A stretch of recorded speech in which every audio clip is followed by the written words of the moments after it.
Di video kali ini gue akan menjawab beberapa pertanyaan kalian di kolom komentar seputar menggambar. Beberapa pertanyaan ini sering ditanyakan, tidak bisa gue jawab dengan singkat, atau mungkin juga pertanyaannya cukup menarik untuk kita bahas nih. Mungkin langsung aja kita ke pertanyaan yang pertama.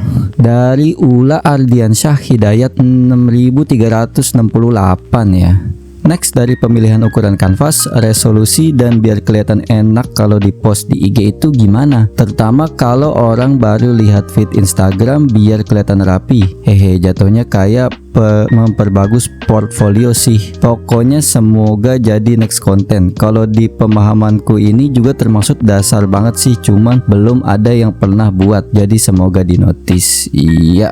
Untuk bikin feed Instagram kita kelihatan rapih itu ada banyak cara ya. Tapi semua cara itu punya satu kesamaan, yaitu membuat postingan kalian tampak seragam nih. Bisa dengan menggunakan palet warna di gambar kalian yang terkonsep semua tuh, atau juga bisa dengan style gambar yang konsisten nih. Cara ini bisa bikin feed Instagram kita jadi enak dilihat, tapi juga bisa membatasi kebebasan kita dalam memposting gambarnya ya. Kalau gue lebih suka bebas-bebas aja ya, upload tanpa struktur yang jelas. Resikonya ya feed Instagram kita tuh jadi agak semeraut nih ya. Udah semeraut jarang upload lagi. Berikut adalah beberapa resolusi postingan gambar Instagram nih. Foto yang bentuknya persegi itu 1800 kali 1800 pixel dengan rasio 1:1. Kalau yang foto potret yang tinggi tuh 1800 kali 1350 pixel dengan perbandingan rasio 4:5. Kalau foto yang landscape itu 1800 kali 608 pixel dengan rasio perbandingan 1,91:1.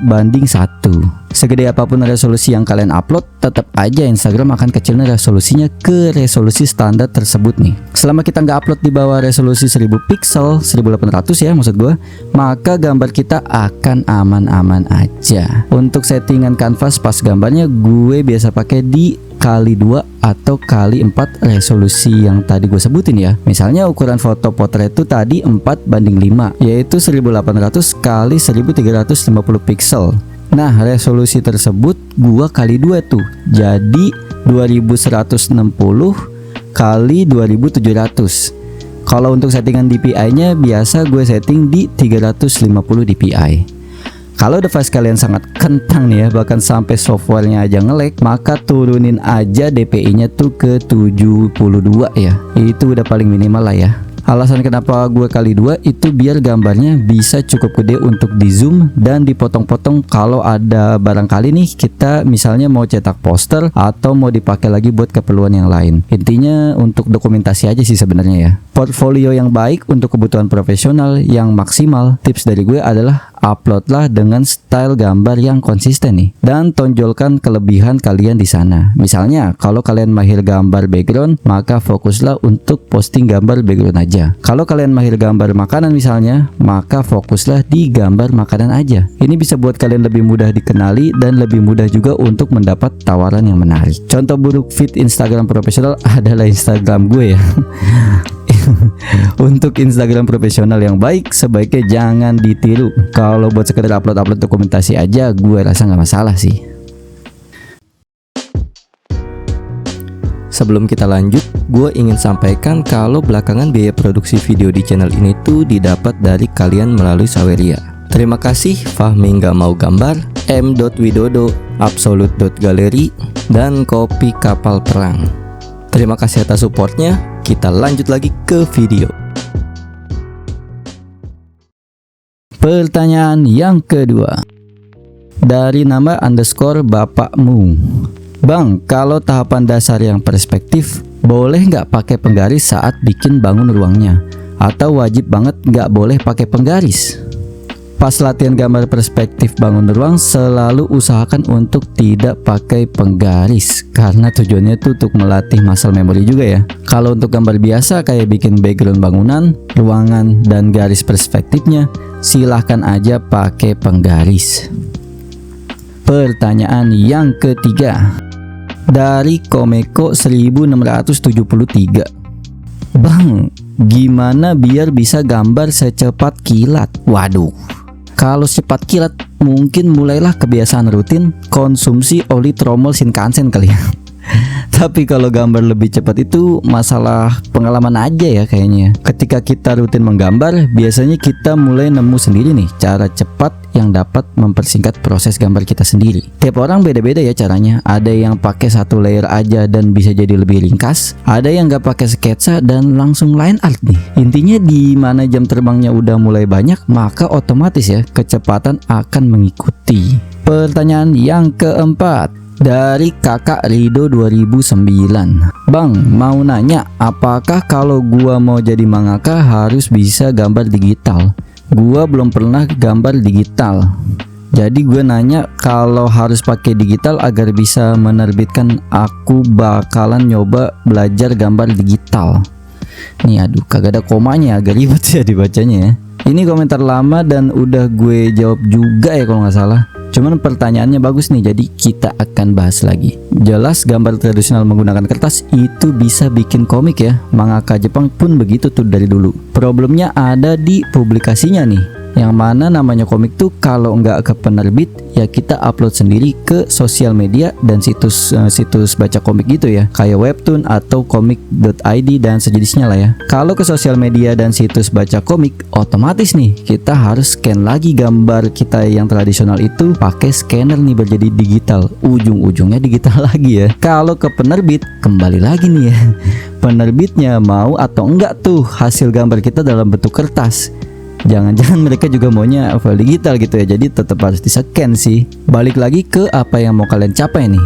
Kan bisa juga gambar tradisional, terus hasilnya kita foto atau scan, dan dari situ kita bisa upload ke sosial media ataupun situs-situs komiknya ya. Dengan pakai cara menggambar tradisional yang di-scan kayak gitu juga, bisa membuat nilai keunikan tersendiri nih pada karya kita yang nantinya kita pajang di sosial media atau di situs komik tersebut. Dalam berkarya tuh nggak ada yang namanya batasan. Biasanya publikasinya itulah yang membutuhkan perjuangan ya. Pertanyaan yang kelima dari Chrome SVG. Bang, lu ngegambar pakai apa? Ini banyak banget yang nanya ya, jadi akan gue jawab lagi aja ya kali di sini ya. Gue biasa gambar dan edit video di laptop Lenovo.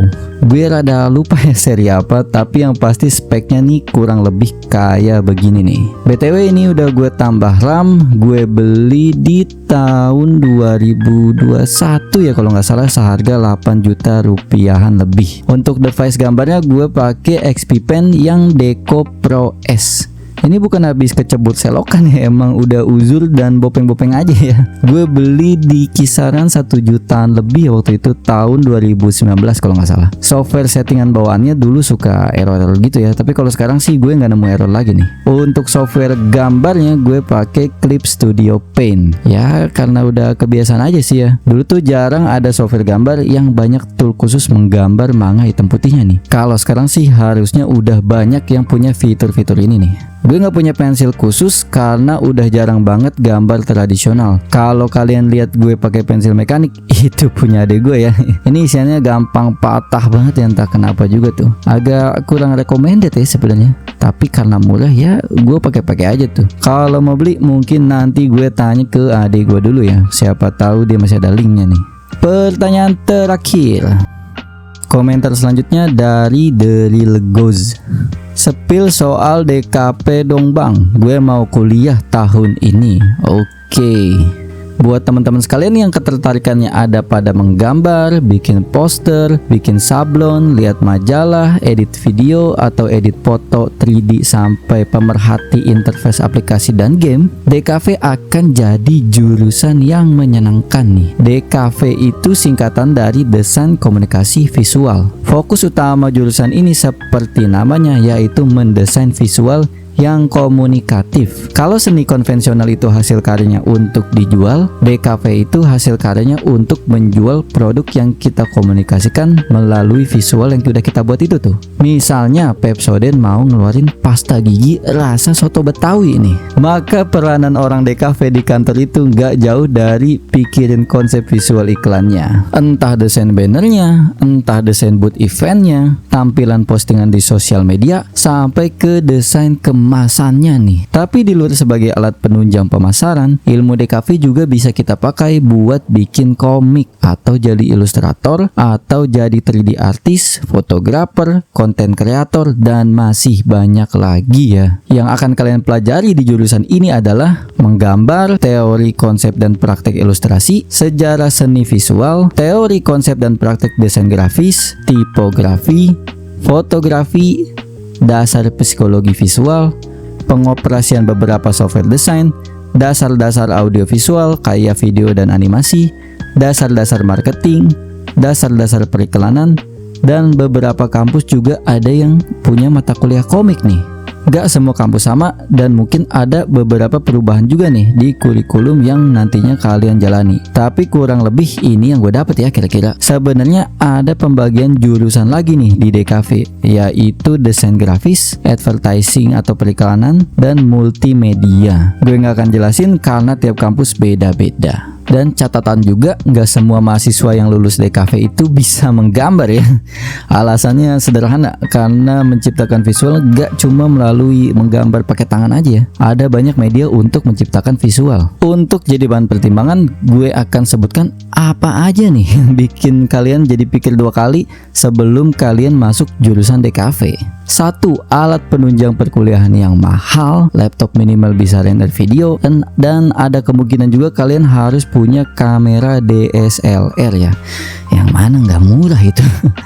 Beli alat-alat gambar kayak kuas, cat, pensil warna, dan lain-lain. Tugas harian yang biasa pun printnya tuh macem-macem ya, nggak semerta-merta hanya kertas HVS doang ya, banyak tipenya tuh ya. Kedua, tugas yang bener-bener banyak banget ya. Kalau jurusan lain tuh pusing begadang pas skripsi dan ujian akhir semester, mahasiswa DKV itu begadang hampir tiap malam ya. Sepengalaman gue, jurusan lain tuh pada punya waktu untuk aktif di organisasi mahasiswa. Kalau mahasiswa DKV agak jarang ya. Rata-rata udah pada sibuk bikin tugas, nongkrong pun nugas ya. Yang terakhir itu persaingan lapangan kerja yang ketat nih. Anak SMK dan orang yang lihat tutorial itu pun bisa ngaku desainer grafis sekarang. Jadi jangan terlalu berharap penghidupan pada ijazah kalian ya. Apalagi kalau nggak punya paman di Mahkamah Konstitusi nih. Berharaplah pada Tuhan dan manfaatkan ilmu serta portfolio yang kalian punya nih.